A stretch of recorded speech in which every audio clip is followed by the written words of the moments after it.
नमस्कार, आप देख रहे हैं ग्लोबल मिशन न्यूज। आज की बड़ी और गंभीर खबर आ रही है महाराष्ट्र के चंद्रपुर जिले से, जहां शांतिधाम अंत्य संस्कार स्थल में महिला उद्यमी स्नेहा गर्गेलवार के साथ हो रहा अत्याचार, प्रताड़ना और खुलेआम न्यायालय के आदेश की धज्जियां उड़ाने का मामला सामने आया है। चंद्रपुर शहर में डॉक्टर अशोक वासलवार के नेतृत्व में चलने वाले शांतिधाम में लोग अपने प्रियजन को अंतिम विदाई देने आते हैं। जहाँ शांति होनी चाहिए, वहीं अब विवाद, डर और दबाव का माहौल बना हुआ है। इस विवाद के केंद्र में है संस्था का कर्मचारी हरीश गाड़े, जिस पर स्नेहा गर्गेलवार ने गंभीर आरोप लगाए हैं। स्नेहा गर्गेलवार से सीधा आरोप लगाया है कि मैं अपने पिता द्वारा शुरू किए गए लकड़ी के स्टॉल को ईमानदारी से चला रही हूँ, लेकिन हरीश गाड़े मुझे मानसिक रूप से परेशान करता है, मेरे ऊपर गलत नजर रखता है, मेरे यहाँ काम कर रहे मजदूरों को धमकाता है और मेरे व्यवसाय को बंद कराने की कोशिश कर रहा है। इतना ही नहीं, स्नेहा गर्गेलवार के पिता नरेंद्र गर्गेलवार को भी इसी कर्मचारी के द्वारा किए गए लगातार तनाव और परेशानियों के कारण दिल का दौरा पड़ा और उनकी मौत हो गई। चौंकाने वाली बात यह है कि न्यायालय का आदेश भी नजरअंदाज कर न्याय व्यवस्था को नकारा जा रहा है। स्नेहा गर्गेलवार ने न्यायालय में मामला दायर किया और फैसला उनके पक्ष में आया, लेकिन इसके बावजूद हरीश गाड़े और संस्था के कुछ लोग किराए की महिलाओं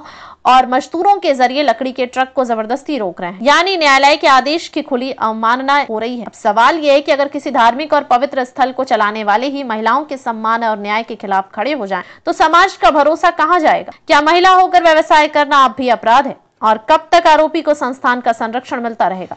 स्नेहा गर्गेलवार की स्पष्ट मांग है कि कर्मचारी हरीश गाड़े पर महिला उत्पीड़न, धमकी और न्यायालय अवमानना का मामला दर्ज किया जाए। संस्था के अध्यक्ष और सचिव पर भी कानूनी कार्रवाई हो और उनके व्यापार को चलने दिया जाए। अब देखना ये होगा कि पुलिस प्रशासन और न्याय व्यवस्था एक महिला उद्यमी के साथ होंगे या दबंग सिस्टम के। ग्लोबल मिशन न्यूज इस मामले पर लगातार नजर बनाए हुए है। आप जुड़े रहिए हमारे साथ। धन्यवाद। माझं नाव स्नेहा नरेंद्र गर्गेलवार आहे। माझे वडील 25 वर्षापासून शांतिधाम इथे टाल होता लाकडांचा, तर वडिलांच्या निधनानंतर मी आता 1 वर्ष होऊन राहिले मी सांभाळत आहे।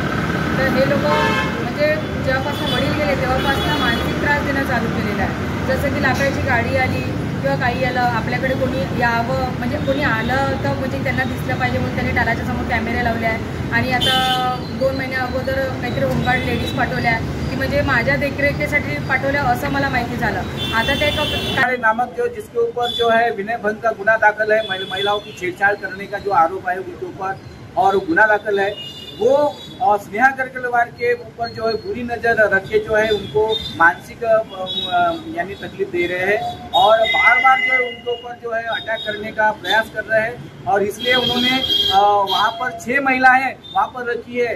इनके ऊपर दबाव तंत्र उनके ऊपर से उनके माध्यम से हो रहा है। और रामनगर पुलिस स्टेशन में जब तकरार ये करने जाती स्नेहा गर्गेलवार तो वो तकरार ली नहीं जाती है, तो पुलिस स्टेशन में भी इन्होंने बरोबर अपना काम जमा के रखा है। और एक और जो महिला अपने आप में जो आत्मनिर्भर होने की कोशिश करती है और अपना जो बिजनेस करती है, उसके ऊपर सार्वजनिक स्तर पर इस प्रकार का अन्याय अत्याचार जो है ये बहुत बड़ा गंभीर मामला है। और इसलिए पुलिस प्रशासन ने इसके ऊपर दखल लेनी चाहिए और जो यहाँ का प्रशासन व्यवस्था है यहाँ की, उन्होंने दखल लेनी चाहिए और स्नेहा गर्गेलवार जो इसको न्याय मिलना चाहिए, इस प्रकार की मांग आज के पत्रकार परिषद के माध्यम से हमने की।